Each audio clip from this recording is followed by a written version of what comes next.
ta gwada ta ga irin karfin da Iran take da shi ina yake, raunin da take da shi ina yake. Saboda in za a sake gwamzawa ta san ta ina za ta sake bullowa.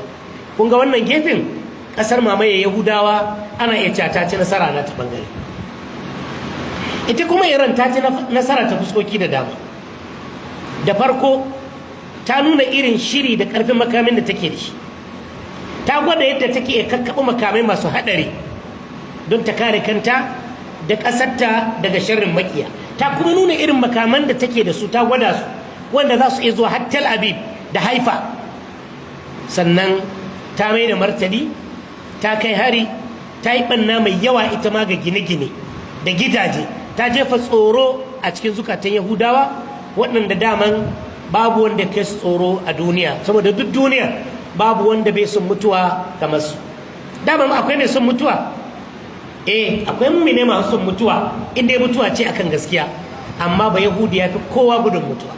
Shi yasa Allah ta'ala ya sha faɗi wannan cikin Alƙur'ani, yana cewa la yuqatilunakum jami'an illa fi quran muhassanatin aw min wara'i judur. Ba Yahuda ba su iya yakar ku gaba ɗaya sai fa in suna wani wuri inda suka ɓoye. Wannan shi yasa suka kago makaman ƙare dangi. Su suka fara ƙera bindiga su ɓoye da nesa su halba. Duniya abinda ta sani in kana faɗa da wani gani ga ka, duk wanda ya samu sa'a wani kashe shi. To su ba su iya wannan yaƙi. Sai Allah ya ce la yuqatilunakum jami'an illa fi quran muhassanatin aw min wara'i judur. Ba Yahude bai iya faɗa sai ya ɓoye, sai ya laɓe. A wani wurin Allah ya ce musu fatamannaw al-maut in kuntum sadiqin, sai ce wala yatamannawnahu abadan.